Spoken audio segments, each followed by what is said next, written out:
Time Sport. Résultats, infos, analyse. Toute l'actualité sportive est dans Time Sport tous les jours de 20h à 21h avec Bilal Nenman sur Beurre FM. Bonsoir à tous et bienvenue sur l'antenne de Beurre FM en ce lundi 14 novembre 2022. Et oui, début de semaine oblige. Avec vous, chers auditeurs et auditrices de Beurre FM, votre radio est là, rien que pour vous. Et ce soir, allez, en live jusqu'à 21h, on parlera de Marseille, top, avant ce fameux mondial, cette phase finale, du côté du Qatar. On le rappelle, dimanche 20 novembre, c'est le début de la Coupe du Monde 2022 au Qatar. Et oui, qui recevra pour la première fois cette Coupe du Monde. La 26e, je crois, c'est bien ça, Juan Trocé, hein? Oui, ça doit être ça. Oui. En tout cas, on parlera aussi de la direction phare pour ses supporters du côté du Qatar.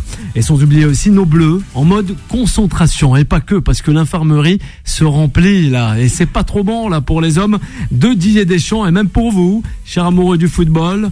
Françaises, Français, ou même supporters venus d'ailleurs. N'oubliez pas, le numéro du standard, on le rappelle, le 01 53 48 3000. On vous donne la parole ce soir. Qui choisir dans ce fameux 11 type des Bleus pour cette Coupe du Monde 2022? Voilà, la parole on vous la donne au 01 53 48 3000. On vous fait remporter un magnifique ouvrage aux éditions Solar. Pour cela, vous appelez le numéro du standard, le 01 53 48 3000. Le match pour l'égalité, c'est l'ouvrage. Excusez-moi, c'est 32. Abdel, la 22e, et moi j'étais à la 26e. Ouais. T'as trop d'avance. On est trop visionnaire.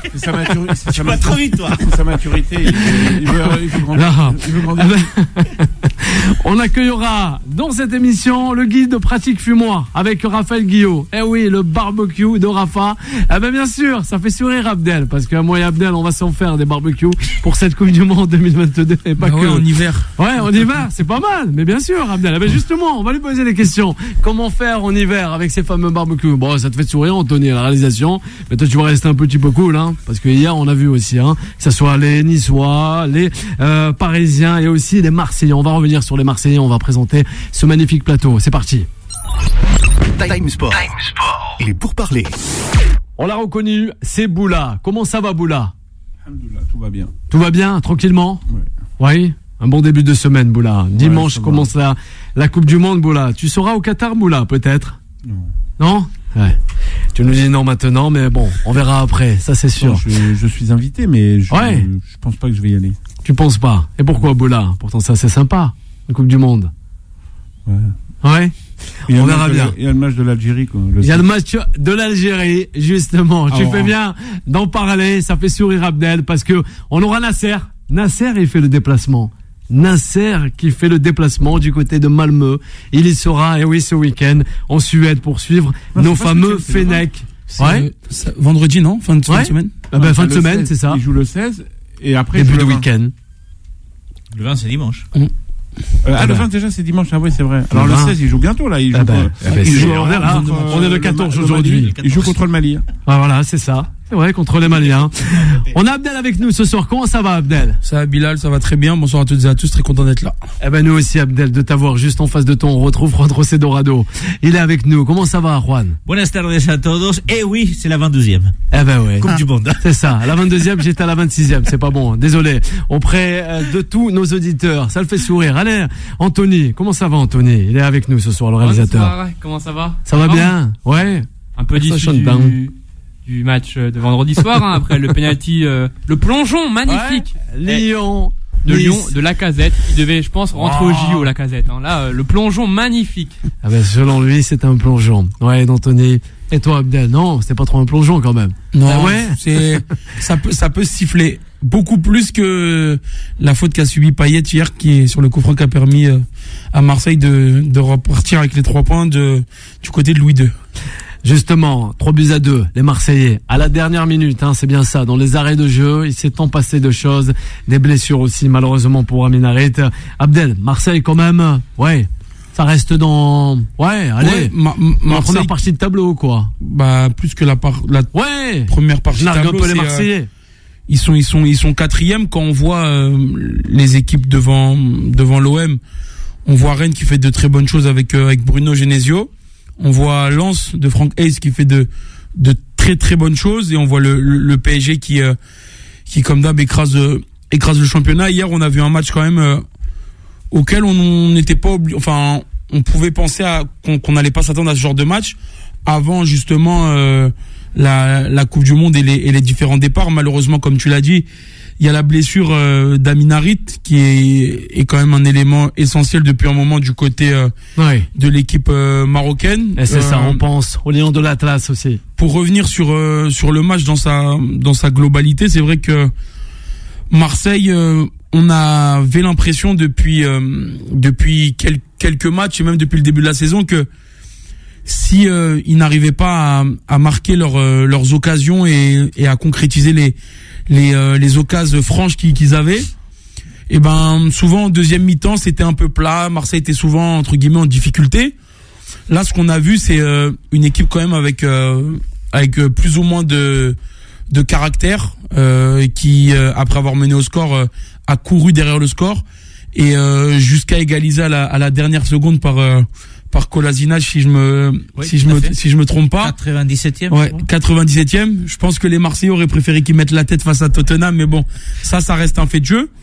Mais pour quelqu'un qui, comme Igor Tudor, qui, on l'a beaucoup défendu ici, qui avait sûrement besoin d'adaptation, besoin de temps, au final, on va plutôt penser que cette première partie de saison entre guillemets avant la Coupe du Monde est plutôt réussie malgré l'élimination. Et voilà, ça a montré du caractère. Hier, on l'a vu quand même. C'est quelqu'un qui, dernier mot par contre, qui reste très calme. Souvent, on avait l'impression qu'il exprimait pas ses émotions, qu'il criait beaucoup derrière ses joueurs, mais à la fin au coup de sifflet final, il a explosé, il est rentré sur la pelouse de Louis II, et on a vu que lui aussi, ça lui enlevait un poids, qu'il était soulagé, et peut-être aussi partager ça, enfin des moments de plaisir avec ses joueurs, lui qui paraissait un peu plus distant avec son groupe depuis son arrivée. Juan José. Alors, en ce qui concerne, là où je suis pas d'accord du tout avec Abdel, c'est que pour moi, c'était un match essentiel. Je vous l'avais dit la semaine dernière. Il était essentiel parce que il fallait, d'un côté, marquer la différence par rapport à Monaco et passer devant Monaco. D'un autre côté, il fallait aussi effacer cette humiliation d'élimination en coupe, en Champions League. Et ils ont réussi, même pour ce dernier match et cette trêve mondialiste, ils ont réussi quand même à se repositionner dans le classement. N'oublions pas, ils sont quand même encore assez loin du 12e, puisque il y a 6 points de différence avec Lens et 5 avec Rennes. Mais ce qui est important maintenant pour Marseille, c'est de se concentrer sur la Ligue 1, puisqu'il n'y a que ça à jouer et décrocher à nouveau le Sésame, qui est une 12e place pour aller en Champions League l'année prochaine. N'oublions pas non plus que à la rentrée, le premier match après mondial, ça va être le 28 décembre, je crois, pour la Ligue 1, 31 pour la Ligue espagnole. Et Marseille va devoir quand même mettre le bouchée double. Pourquoi ? Parce que Marseille va recevoir à Toulouse et ses adversaires directs vont tous jouer à l'extérieur. Ça sera à nouveau un match essentiel pour se rapprocher de Lens, pour se rapprocher de Rennes et essayer de distancer Monaco. Maintenant, la tête, elle doit être à Ligue 1, et n'oublions pas non plus une dernière chose, c'est l'arrivée d'un nouveau sponsor maillot pour les Marseillais, et qui est appelé dans les mois à venir, peut-être la saison prochaine, voire dans 2 saisons, à être aussi un partenaire actionnaire de ce club. Donc maintenant, à Marseille, de démontrer que sportivement parlant, cette élimination en Champions League n'a pas laissé des traces, et montrer qu'il mérite effectivement le fait d'être la seule équipe française qui a pour l'instant gagné un titre européen en Champions League. Ouais, là, contre 7, j'essaie un peu de taquiner les supporters français, autre que le football, mais aussi parisien. Boula, il répond quoi à ça? Bah moi, je pense concernant les Marseillais. Le projet de l'OM, le projet de l'OM, je crois que le plus important, je pense que c'était un mal pour un bien qu'ils se fassent éliminer, parce que les résultats qu'ils ont en championnat, ça va leur permettre aussi d'avoir un vrai souffle, et ils gagnent un match très important, comme il dit Juan José, ils gagnent un match très important à Monaco. Moi, je trouve que c'est le match qu'il fallait gagner, et ils le gagnent au bon moment, surtout quand ils partent en vacances. Et ça, c'est quand même important. Ça veut dire qu'ils vont trouver un deuxième souffle. Et Tudor, moi, je trouve que c'est l'homme de la situation, par rapport à ce que j'ai vu depuis le départ. Après, la Ligue des Champions, aujourd'hui, il faut un banc. Et je pense qu'il n'a pas le banc pour se qualifier. Il a juste un banc pour jouer les 3 premières places. Et ça, c'est un peu le projet du président, parce qu'il a bien dit, moi, ce qui m'intéresse, c'est qu'on fasse tous les ans la Ligue des Champions. Et je pense qu'ils sont bien partis pour faire la Ligue des Champions. Après, il y a un système défensif costaud à Marseille qui est très très intéressant. Ils ont des joueurs de joueurs de qualité au niveau du système défensif. 3e défense du championnat. Voilà. Ouais, le problème, je regardais des Boula pas tort là. 3e défense du championnat. Après, il y a un truc qu'il faut pas oublier, c'est qu'ils n'ont pas la qualité de milieu offensif de créateur qui leur manque. Le seul qu'ils ont qui est talentueux, c'est le petit Turc. Under. Voilà, Under qui joue pas, qui a pas assez de temps de jeu. Après, Guendouzi, ça reste quand même un milieu relayeur, milieu défensif. C'est pas un milieu qui apporte un truc offensif. C'est dommage que Payet n'a pas le souffle nécessaire pour.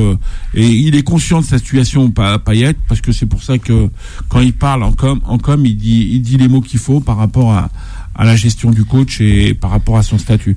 Après, il y a un joueur qui est exceptionnel à l'Olympique de Marseille, qu'ils l'ont pris au dernier moment, qu'ils l'ont quand même gardé au dernier moment, c'est Amin Harit, qui était en train d'exploser, par rapport à ses qualités qu'on lui connaît en équipe de France. Quand il a été champion d'Europe de 19 ans et quand il a été avec Nantes, c'est pour ça qu'il a pu être transféré. Et c'est cette qualité de Amin Harit apporte ce côté offensif milieu quand il provoque et quand un truc et tu sentais que le gamin il était dans une spirale. Tant mieux à son agent, parce que je pense que Maïssa sur Civière hier lors de la victoire, Boula. Maïssa elle l'a bien préparé et c'est pour ça qu'aujourd'hui le milieu offensif marocain de 25 ans, on le rappelle, se retrouve à ses forfaits. Ben oui, pour la Coupe du Monde.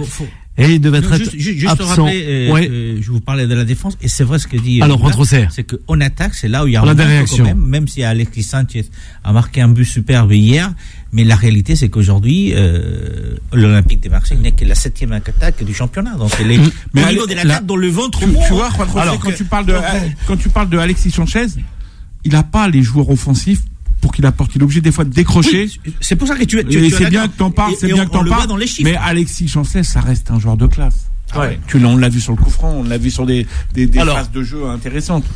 Ouais. Alors Boula, on a des réactions. On a Nasser qui est tout à fait d'accord avec toi concernant l'Olympique de Marseille, Juan José. On a aussi ton ami d'Aubert, Boula. Voilà, c'est Mamadou qui te passe le bonsoir. Il est sur la route. On nous dit un clin d'œil à Boula. Voilà. L'ami d'Aubert. Je sais pas, Boula. Moi, je lis des réactions sur les réseaux sociaux. Voilà, on me dit Mamadou d'Aubert pour son ami qui est Boula. Oui, on t'écoute. Abdel, vas-y avant la pause. Pour revenir sur ce dont parlaient Juan et Boula sur la force défensive, c'est quelque chose qui se fait depuis quelques années maintenant. Quand bien même Sampaoli, on nous avait fait croire que c'était un peu le style Bielsa tout vers l'attaque. Au final, on voyait que les forces en présence, elles étaient aussi en défense, et que c'était notamment grâce à ça qu'il avait pu engranger des points. Là, on voit quelqu'un comme Tudor qui est un joueur, qui a été un joueur formé en Italie, qui a beaucoup coaché en Italie. Donc le fait d'avoir aussi s'appuyer sur une défense avec des joueurs d'expérience, parce qu'il y a notamment Bailly qui est arrivé, et aussi Chancel Mbemba qui est quand même une révélation pour pas mal si on suit pas le championnat portugais. Malheureusement, c'est vrai que Amin Harit faisait de très bonnes choses. À contrario, avec sa blessure, faudra trouver peut-être un autre joueur capable de faire la différence. Et ce qui est bien, là on parlait du fait que Alexis Sanchez est plutôt un joueur électron libre plutôt qu'un point de fixation. Le fait que le feuilleton Bamba Dieng soit arrivé à sa fin, et que le petit fasse de très bonnes entrées, capable de prendre de la profondeur, d'amener de la percussion, certes il sera pas là pour travailler pendant cette trêve parce qu'il est sélectionné avec le Sénégal, mais ça pourrait être un élément, un bon détonateur pour la deuxième partie de saison de l'OM, parce que tout ce qui est offensif, ça reste un peu statique, ça vient un petit peu des couloirs, mais plein axe, c'est vraiment assez dur. Et lui, je pense franchement qu'il peut s'imposer, et on le répète jamais assez, l'OM, c'est un contexte difficile et c'est un joueur, lui, qui a voulu rester alors qu'il aurait pu sévir à certaines sirènes à gauche et à droite. Et c'est important de voir qui croit en l'OM, que le projet est là, et j'espère le voir en bombe pour la deuxième partie de saison. Et c'est important de le rappeler. Merci Abdel. Rapide. Je pense qu'il y a, c'est la pause. Il y a deux réflexions. La première, il faut attendre le mercato. Je pense qu'effectivement, avec la blessure d'Harit, il va y avoir un mercato qui va être mis à profit. Et puis la deuxième chose, par rapport à Marseille, il faut qu'il reste concentré, parce que de toute façon, ça ne dépend pas uniquement que de Marseille, mais je doute que des équipes qu'on lance et le bon touche nécessaire pour pouvoir tenir la distance et la cadence d'ici la fin de saison. Intéressant, retrousser Abdel, tout comme Boula. Vous restez avec nous, chers auditrices et auditeurs de Beurre FM, le 01 53 48 3000. On revient rapidement avec notre invité. Les informés reviennent dans un instant. 20h, 21h, Time Sport avec Bilal Nenman sur Beurre FM. De retour sur l'antenne de Beurre FM, il est 20h20, toujours en compagnie de Boula, notre consultant, Abdel pour m'accompagner, sans oublier Juan Trossé. Il est toujours là avec nous, le réalisateur. Et le 01 53 48 3000, c'est le numéro du standard. Un de plus simple, vous le composez, on vous fait passer à l'antenne, on vous fait remporter un magnifique ouvrage. Pourquoi pas aussi repartir avec le guide pratique fumoir. Voilà, on n'en dit pas plus et on va accueillir notre invité. C'est parti. Time Sport, la parole des sociaux. Eh ouais, allez, une petite pause qui doit s'imposer rapidement avec notre invité pour la première fois avec nous, Raphaël Guillot, justement, et son fameux guide pratique fumoir aux éditions Thierry Soucard. Voilà, il est avec nous ce soir. Bonsoir, comment ça va Raphaël ? Bonsoir tout le monde, ça va super bien. Ah bah justement, on aimerait revenir un peu avec vous, parce qu'on le rappelle aussi Raphaël, hein, vous êtes aussi le fameux fondateur de la chaîne YouTube, le barbecue de Rafa, c'est bien ça ? Exactement. Voilà. Et aussi, c'est nous qui allons vous mettre au défi, parce que vous, c'est vrai que, voilà, notre défi, c'était de nous proposer comment faire un barbecue ou même une plancha à l'approche de ce fameux mondial au Qatar. Bon, là-bas, il se fera très très chaud. Ici, malheureusement, il y aura juste peut-être dans le sud de la France et encore du soleil pour l'apercevoir. Mais comment pourra-t-on faire un magnifique barbecue entre amis, en famille, pour regarder ces fameux matchs de l'équipe de France et même des autres nations? Dites-nous comment on peut. Alors en fait, le barbecue, ça va pas juste être juillet-août, hein, on peut en faire tout le temps. Surtout maintenant avec les barbecues à couvercle. Donc ce sont des barbecues qui vont permettre d'avoir plus d'humidité dans la cuve, qui vont nous permettre de l'utiliser comme un four à chaleur tournante et de protéger de la pluie. Donc c'est vraiment parfait actuellement. Ouais, c'est justement parfait. Abdel, justement, tout comme moi, qui est amoureux des barbecues, hein, non pas que des chichas, mais c'est vrai que ça pourrait, ça le fait sourire Abdel. C'est vrai que ça pourrait le faire, quoi. Abdel, une réaction. Allez, avec notre invité ce soir. Non, je voulais savoir tout simplement parce qu'on parlait du fait que ce soit en hiver. Moi, ça c'est pas dans les coutumes, on va dire. C'est vrai. Habituelles, mais comment dire, pourquoi avoir déjà, moi, c'est à chaque fois qu'on crée un guide, qu'on crée des choses comme ça, je voulais savoir pourquoi vouloir inspirer, donner des conseils aux fans de barbecue, tout simplement. Il y en a beaucoup. Ouais, vous voyez, moi j'avais fait un voyage au Québec en 2012 et j'avais vu que même avec 1 mètre de neige, justement, ils faisaient des choses incroyables et je me suis dit comment ça se fait que dans le pays de la gastronomie, on va faire des saucisses, brochettes, côtes de bœuf pour les plus téméraires et alors qu'on peut en faire toute l'année avec ces cuissons basse température. Donc j'ai commencé à créer un blog, puis une chaîne YouTube, j'avais écrit mon premier livre, etc. Et maintenant il y a plus de 450 vidéos sur ma chaîne YouTube et l'idée c'était vraiment de dire je découvre le barbecue moderne, qu'on peut faire autre chose que des saucisses et des brochettes, par quoi commencer, par où commencer, et donc dans ce livre le guide pratique du fumoir il y a vraiment un pas à pas pour devenir spatule noire de barbecue, donc un peu comme des comme des ceintures au judo. L'idée c'est d'y aller progressivement. Mais ça c'est super. Anthony, ça donne peut-être des idées. Anthony, lui en plus il supporte un club qui se trouve dans le sud de la France, hein Raphaël. Ça faut le rappeler, les Niçois. Exactement. Ouais, j'ai envie de dire, c'est pas mal. J'ai envie de dire, le barbecue à Nice. Ouais. En hiver, c'est royal. Alors comparé à Paris où il fait froid, à Nice il fait jamais froid. Ouais. C'est la plus belle ville du monde. Je vous le dis ça. Je pose ça là. Merci. Au revoir. Mais là, alors la Boula avec Raphaël Guillaume. Quand on parle de barbecue, il y a aujourd'hui des nouveaux barbecues qui sont sortis, qui sont modernes. ou qu'il y a une facilité de faire des barbecues, mais bon, en hiver, faut vraiment un balcon. Mais moi j'ai vu les nouveaux barbecues. T'es en contact avec les gens qui les vendent, ces barbecues? Est-ce qu'ils te sollicitent sur les grandes marques de barbecue? Oui, en fait, moi, j'ai la plus grosse communauté francophone sur le barbecue. Donc, sur le barbecue de Rafa, on est presque 145 000 sur ma chaîne YouTube, 230 000 sur ma page Facebook. Et donc, les marques viennent comme ça pour que je puisse tester. Et ça fait que, du coup, dans mon jardin, il y a quand même 17 barbecues. Donc, tout type de barbecue. Des connectés, des pas connectés, des en céramique, des tout simples. Voilà, il y en a vraiment pour tous les goûts. Et d'ailleurs, c'est pour ça que dans le livre, le guide pratique du fumoir, au tout début, je fais un petit quiz où je dis, par exemple, quel type de voiture t'aimes bien. Alors, il y en a qui vont aimer des voitures électriques où il y a rien à faire, donc ils vont peut-être préférer des barbecues à granulés qui sont connectés au téléphone, etc. Et d'autres qui vont dire non, moi j'aime les 4x4 où faut mettre les mains dans le cambouis. Et ben voilà, toi tu vas peut-être préférer des barbecues type texan où ça tourne avec des bûches, ça demande beaucoup plus d'attention, etc.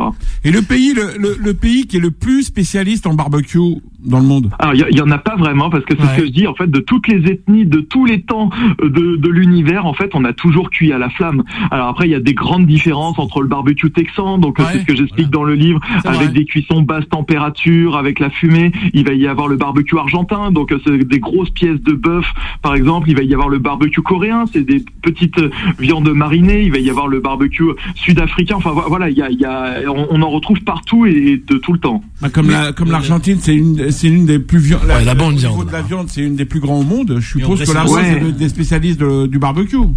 Exactement. En fait, un Français va manger en moyenne 19 kilos de bœuf par an et par Français. Là-bas, ils sont à 59 kilos par Argentin, donc c'est absolument incroyable. Il a raison, Boula. Tu es le zizou du barbecue. Ah mais c'est ça, tu peux le voir comme ça. C'est vrai. Le zizou. Il va le confirmer certainement, mais il faut savoir que dans la culture argentine, avant les grands matchs de football, 3 heures avant, les gens se rendent rendez-vous dans les parkings pour faire un barbecue, et après ils rentrent dans les stades voir les matchs. Ça, c'est en Argentine, donc il y a une vraie culture. Il a pas cité, mais il y a aussi le Brésil qui a quand même une grosse culture du barbecue. Raphaël, Globetrotter. Mais moi, je reste avec le Texan. C'est vrai que c'est celui qui est le plus impressionnant. Pareil, avant des matchs de foot américains, ils viennent ce qu'on appelle des tailgate parties. Une petite question. Une petite question sur le fait que, comme vous le disiez, on vous envoie des barbecues pour les tester. Comment elle est prise la réaction si c'est quelque chose de mauvaise qualité et que vous le dites devant vos 145 000 personnes qui vous suivent habituellement? Alors moi, en fait, c'est pas mon travail, c'est vraiment ma passion. Moi, je suis ostéopathe, donc c'est vraiment par passion que je fais ça. Donc déjà, je connais le matériel, je vois est-ce que il est innovant, est-ce qu'il a une technologie particulière, est-ce qu'il a un look, un design qui m'attire. Et en fait, moi, je refuse déjà 50% des partenariats sur ma chaîne YouTube parce que je veux des choses vraiment comme si je le conseillais à ma mère, à mon frère, etc. Et donc je teste ensuite. Et puis moi, je suis pas un magazine, donc si je dis voilà, ça c'est bien, mais c'est chiant à nettoyer, ça c'est plus facile, ça c'est un peu cher, faites-le comme ci comme ça. Et c'est justement pour ça que mon livre s'appelle le guide pratique du fumoir, parce qu'il y a ce côté pratique, c'est-à-dire que j'ai testé, on a testé sur la communauté avec tous les commentaires, les messages que je reçois régulièrement sur ma chaîne YouTube, et du coup là c'est vraiment des choses qui fonctionnent.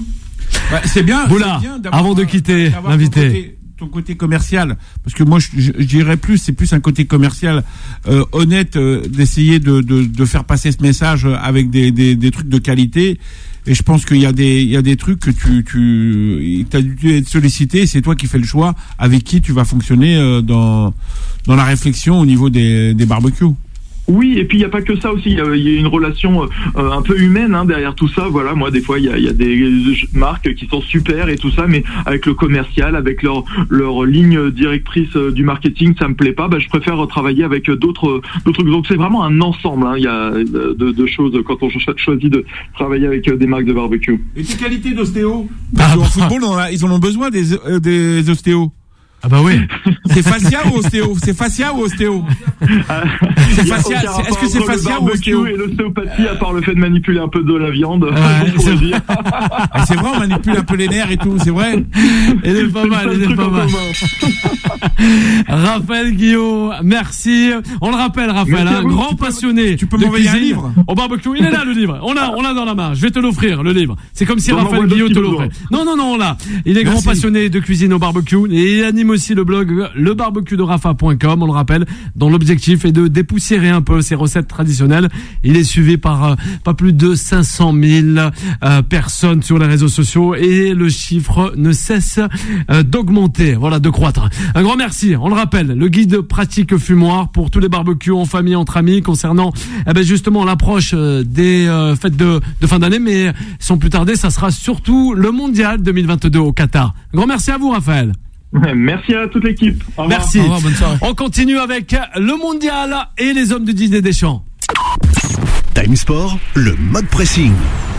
Allez Boula, c'est toi qui as une dédicace. Il les connaît bien, Abdel. C'est la dédicace pour les U13 de Sartrouville. Dédicace au tonton Boula. C'est Shakib, Deyin, Imran et Ismaël. Voilà, qui nous écoutent chaque soir. Eux aussi, ils sont amoureux de barbecue, tout comme leur entraîneur, qui n'est autre que Kamel. Oui, Abdel, on t'écoute. Le truc de Sartrouville, ça a l'air d'avancer leur. On les avait eu la dernière fois en plateau, et là, ça avance pas mal aussi. Puis je pense qu'ils ont mis, ils ont fait pas des efforts, mais ils ont essayé de composer pour pas que les jeunes ils soient dans une situation qui est pas évidente. On pense toujours aux U13 de Sartrouville, mais aussi à ce club, on le rappelle. Voilà, big up à vous. Abdel, les hommes de Didier Deschamps, c'est vrai, on sait plus où donner de la tête. Quel effectif, quel choix tactique aussi pour l'équipe de France. Alors clairement, on a encore eu des surprises aujourd'hui, avec notamment le forfait de Presnel Kipembe remplacé par Axel Disasi, le capitaine monégasque. En plus de ça, il restait une place vacante et c'est Marcus Thuram qui fera le voyage au Qatar. Ça peut s'expliquer par le fait de son très bon début de saison avec 10 buts inscrits notamment en Bundesliga. Tout à l'heure, Didier Deschamps disait que Lucas Hernandez et son frère Théo seraient en concurrence pour le poste de latéral gauche. Donc ça veut dire qu'on aura forcément un nouveau en défense centrale après avoir qui sera disponible. Celui qui semble tenir la corde, j'ose imaginer que Jules Koundé est là, et on verra avec qui il sera il hésite associé, enfin en tout cas en attendant le retour de Raphaël Varane. Après voilà, c'est comme on pouvait le dire dans les semaines précédentes, une équipe un Didier Deschamps qui va revenir à son système initial de 4 défenseurs, parce qu'il a gagné en tant que joueur comme ça, il a gagné en tant que sélectionneur. La seule interrogation reste le milieu de terrain, dans le sens où c'était 3 joueurs en la personne de Matuidi, de Kanté, Pogba qui étaient là au Mondial 2018, une véritable ossature qui faisait très bien le lien entre la défense et l'attaque. À l'heure actuelle, les deux qui semblent tenir le plus la corde sont Adrien Rabiot et Aurélien Tchouaméni. Ah ouais, selon toi. Moi, oui, sur des dernières déclarations aussi d'Adrien Rabiot. Maintenant, reste à savoir comment Didier Deschamps souhaite compléter son milieu de terrain, parce qu'on voit que les choix, on a Tchouaméni qui a déjà joué avec Kamavinga ou qui a déjà joué avec Youssouf Fofana. On a Guendouzi qui a un profil aussi un peu plus travailleur qu'affectionne Didier Deschamps. Donc pour moi, à l'instant T, Didier Deschamps ne sait pas encore lequel de ces milieux il va mettre, à moins qu'il y ait une surprise et qu'il fasse descendre Antoine Griezmann. Dans le sens, j'explique qu'on connaît l'équipe de France, ça joue beaucoup en contre, beaucoup en transition. Seul Kylian Mbappé est capable d'avoir ses qualités de vitesse. Ouais. Donc pourquoi pas ne pas rajouter un joueur tel que Kingsley Coman, qui l'affectionne beaucoup, encore Ousmane Dembélé qui fait de belles choses depuis les 6 derniers mois. Donc on est un peu dans l'interrogation, même si je pense qu'il y a quand même une ossature de 7-8 joueurs qui se dégagent maintenant à une semaine du premier match au Qatar. Ok, justement, les bookmakers s'en parlent, on oblige d'en parler ce soir. Thuram arrive bel et bien, mais Benzema qui fait peut-être trembler la France. Juan Trocé, je me retourne vers toi, parce que c'est vrai, on en parle. Benzema, sera-t-il présent? Sera-t-il absent? Benzema sera-t-il blessé? Qu'est-ce qu'on nous cache? Alors, ça commence à en parler quand même. Bon, oui, c'est vrai que ça fustige un peu sur les réseaux sociaux, mais la question se pose. La question se pose et se pose parce qu'il y a quand même des données qui sont là et donc on ne peut pas discuter. Donc la première des questions, c'est que il faut savoir que Benzema ne joue pas depuis le 19 octobre. Depuis le 19 octobre, il n'a pas joué avec le Real Madrid, hormis 26 minutes face au Celtic. Donc, depuis pratiquement un mois, il est absent du 11 du Real. Donc, on a des questions à se poser parce que, rappelez-vous, ce qui a été le rapport médical du Real, parlait des fatigues musculaires au niveau de sa cuisse gauche. Mais une fatigue musculaire qui dure depuis plus d'un mois, ça devient pas vraiment de la fatigue musculaire. Il a raté 5 des 6 derniers matchs avec le Real. Mais il a raté en tout, depuis le début de saison, 7 matchs sur 14 des Ligas. En tout, il a raté 9 matchs avec le Real cette saison. Et là, on ne se rend pas compte. Ouais. Mais ça fait quand même 9 matchs où il n'était pas là. On va revenir rapidement avec toi, avec Boula et avec Abdel, notre consultant. Restez à l'écoute, chers auditrices et auditeurs de Beurre FM. Time Sport revient dans un instant. 20h, 21h, Time Sport avec Bilal Nenman sur Beurre FM. De retour sur l'antenne de Beurre FM, 20h37. On se lundi 14 novembre, début de semaine oblige. 21h, vous retrouverez, chers auditrices et auditeurs de Beurre FM, Vanessa, jusqu'à 23h. Et ensuite, la suite des programmes. Et oui, vous pouvez nous réécouter sur le site beurrefm.net et notamment à noter concernant l'application sur vos smartphones. Voilà, on parlait de Karim Benzema, de cette équipe de France à l'approche de la phase finale de la Coupe du Monde au Qatar 2022. Oui, Juan Trocé, on revient à toi avant de retrouver aussi l'auditeur avec qui nous appelle, qui a composé le 01 53 48 3000. Justement, on était en train de parler de Benzema et donc, hormis donc, des renseignements comme je vous ai donné, 9 matchs ratés depuis le début de saison avec le Real Madrid. Donc, cette histoire des fatigues musculaires peut nous faire douter de la réalité de ce qui se passe au niveau de la cuisse gauche de Benzema. Ça pourrait expliquer, c'est l'une des deux raisons, ça pourrait expliquer, par exemple, la présence de Giroud. D'un côté, vous savez que Giroud et Benzema ne peuvent pas jouer ensemble. Donc, si Didier Deschamps sait que ne peut pas compter avec Benzema peut-être pour tous les matchs, ça pourrait expliquer, comme je disais, la venue de Giroud en équipe de France. L'autre explication, c'est parce qu'il souhaite faire un cadeau à Giroud, mais ça serait pas à l'honneur de Didier Deschamps de faire un cadeau comme ça. Donc, là où je n'étais pas, pour revenir sur ce que nous a dit Abdel, là où je suis pas d'accord, c'est au niveau de la défense. Je pense que le seul poste en défense qui est clair aujourd'hui, c'est Lucas Hernandez, côté gauche, avec Théo en doublure, le cas échéant. Dans l'axe, c'est le flou le plus total, avec la blessure de Kimpembe, parce que Varane, qui devrait être un titulaire indiscutable, il faut rappeler qu'il vient de reprendre les matchs. Il a été blessé. Est-ce qu'il a le rythme pour pouvoir affronter comme ça dans quelques jours les Australiens? Et puis côté droit, c'est clair que ça va être Pavard, puisqu'il avait déjà annoncé, notre ami Didier Deschamps, qu'il va jouer avec une défense à 4. Alors le problème du milieu de terrain, bon, Tchouaméni apparemment c'est celui qui est parmi tous ceux qui sont là, c'est lui qui est pratiquement sûr d'être titulaire. Je pense que c'est Fofana qui va l'aider à côté de lui, avec un Rabiot et un Griezmann légèrement devant. Et puis bien sûr l'autre doute, est-ce que Benzema sera là, est-ce que Giroud pourra le remplacer, ou est-ce que Didier Deschamps va nous surprendre avec sur le côté gauche avec notre ami Mbappé, et sur le côté droit par exemple Ousmane Dembélé, et pas jouer avec avant-centre. Rappelons-nous encore, c'est l'Australie, le premier match de la France. C'est une équipe défensivement pas extrêmement technique, mais très fort physiquement. Et donc peut-être là, on aura besoin. Mardi 22 octobre. Déséquilibre. 22 novembre, excusez-moi, à 20h. Une solution. Bon, là, on l'écoute. Je suis d'accord, là, tu parles de l'Australie, mais moi, le problème de Benzema, il est vite fait. Bon, tu vois les 2 saisons qu'il fait cette année. Aujourd'hui, peut-être il est dans une période où à un moment donné, il accuse tout ce qu'il a fait depuis 2 ans. Certainement. Et tout ce qu'il a fait depuis 2 ans. Moi, personnellement, je suis pas inquiet. Le seul truc où je suis inquiet, c'est que la qualité milieu offensif n'est pas au niveau de la qualité de Benzema. Parce qu'il y a un truc qu'il faut pas oublier, c'est que l'équipe qui est faite aujourd'hui, c'est un système défensif. C'est pas un système que le football de Benzema va ressortir. Je pense qu'il a faut lui donner un joker parce que c'est pas évident de jouer avec les joueurs qu'il y a autour. Il a pas cette qualité. Et Chouamani quand même. Non mais Chouamani, il joue commence à avoir des vrais automatismes. Oui, mais il a des automatismes. On sait, Chouamani c'est un phénomène. Le Real de Madrid, ils l'ont acheté 80-100 millions. On sait que c'est un joueur qui est exceptionnel. Mais après, il y a un truc parce que faut pas. Aujourd'hui, on va commencer la Coupe du Monde. Mais Benzema, il a un désavantage. Il a pas cette qualité offensive au niveau réflexe technique, au niveau lecture technique. Dans les milieux offensifs, il y a pas c'est pour ça que Griezmann, quand il a été il a été à Barcelone, il jouait pas trop, tu le sais très bien. Le système de Deschamps, il est dans un bloc défensif. Et quand on parle du défenseur central, je pense que Pavard, dans ses débuts, il jouait dans l'axe. Et il sait très bien que c'est les joueurs qui peuvent jouer dans l'axe. La seule parade qu'il peut avoir Deschamps, il connaît les profils de joueurs qu'il a, surtout en défense.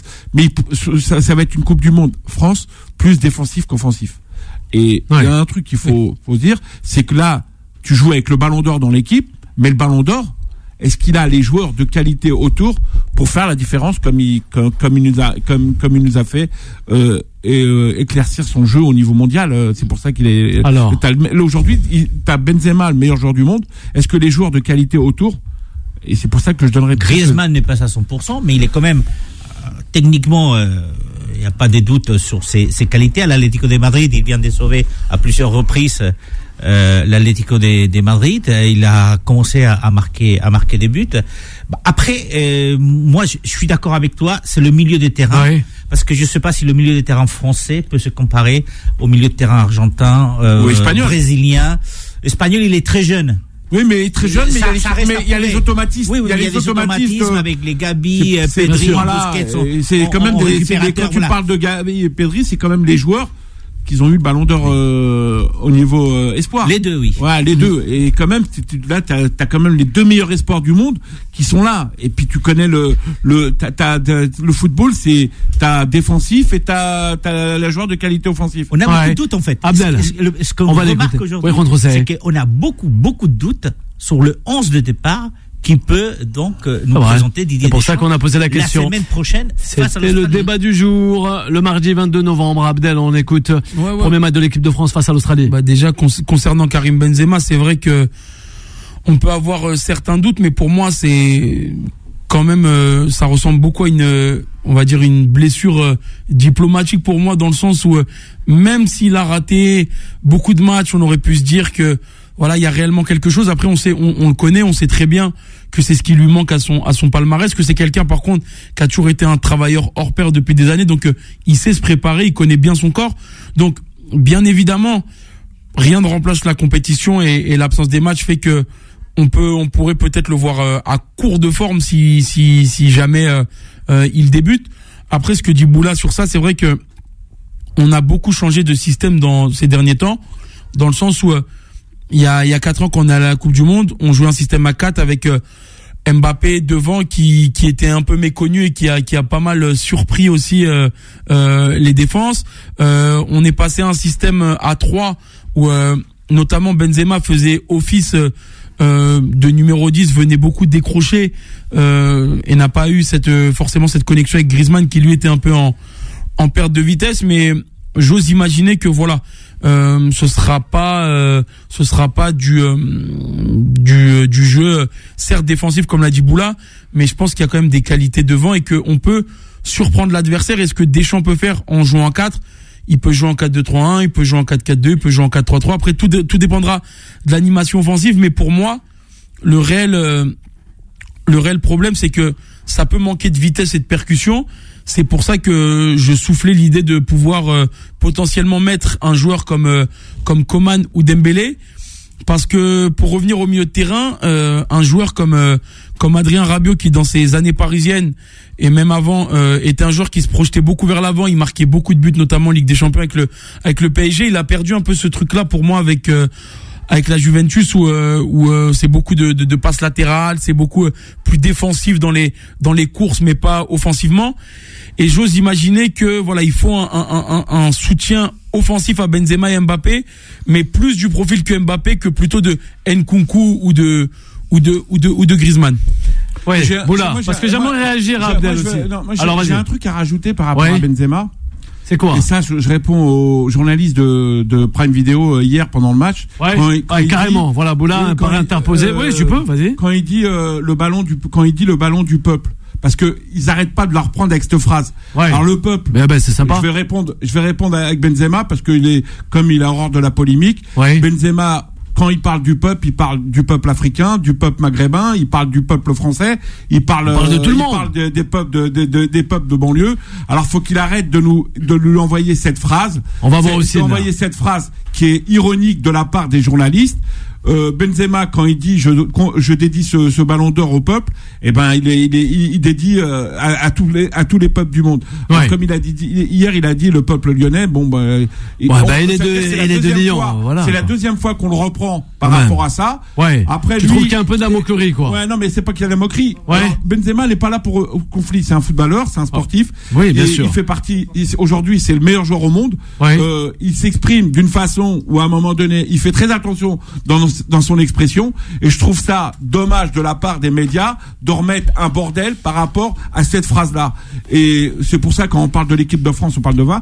Il est content d'être en équipe de France, il est content pour jouer que faire sa Coupe du Monde, et il respecte le drapeau bleu blanc rouge. Ça c'est bien, mais par contre les journalistes qui restent à leur place et qu'ils arrêtent avec leur polémique. Voilà. C'est le coup de gueule de Boula ce soir sur l'antenne de Beurre FM. Bien sûr, Boula, tu as le droit concernant Karim Benzema et son ballon du peuple, son ballon d'or du peuple. Justement, on a des réactions, on va essayer d'avoir Ossine là. Oui. On va revenir à toi, Abdel. Ossine au 01 53 48 3000, on a aussi Abdel qu'on va faire réagir. Hein. On vous écoute aussi. Bonsoir à tous. Bonsoir à tous.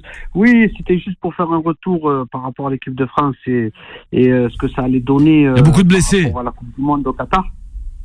Ouais, c'est très simple. Hein. Je pense que Didier Deschamps, vu le nombre de blessés, il était obligé un petit peu de remanier tout ça, et du fait que on sait très bien que la meilleure défense c'est l'attaque. Donc lui, je pense qu'il reste sur cette idée-là d'avoir une très bonne défense, et que lié par rapport à Karim Benzema, c'est un chasseur de but. Ouais. On a peur que Benzema n'y va pas. Et que ce sera pas le même peut-être. Hein. Ouais, aussi, hein. Un peu de pression là. Je pense qu'il y aura pas de problème. Il faut pas trop polémiquer, il faut pas trop parler de. On espère. Mais je pense que il faut laisser faire. Il faut qu'il se rétablisse. Il a fait 2 années extraordinaires. Bien sûr. Donc il a poussé un petit peu le bouchon un peu loin. C'est normal qu'à un moment donné, physiquement, on arrive à court. Là, il a pu se reposer, il a pu un petit peu respirer, il a pu prendre du bon temps par rapport à son ballon d'or. Donc il faut juste le laisser un petit peu se remettre en forme. Et puis je pense qu'il devrait faire une Coupe du Monde un petit peu fantastique. Il faut juste laisser le temps. En ce qui concerne l'équipe de France, je trouve que Kamavinga, il n'a pas été sélectionné. Si. Ouais. Si. Ouais, Abdel, il le confirme. Même Rondrosset aussi sélectionné. Mais qui est en fait le remplaçant entre guillemets des Tchouameni. Hein. Ouais. Ouais, moi je pense que en équipe de France, je pense que Tchouameni, Kamavinga ou Kamavinga, Guendouzi ferait un super bien en milieu défensif. Kamavinga, Tchouameni, c'est très compliqué. Ils n'arrivent pas à jouer ensemble. On l'a essayé au Real et ça n'a pas marché. Peut-être qu'avec le Real ça marche pas, mais peut-être en équipe de France ça devrait le faire. Ouais.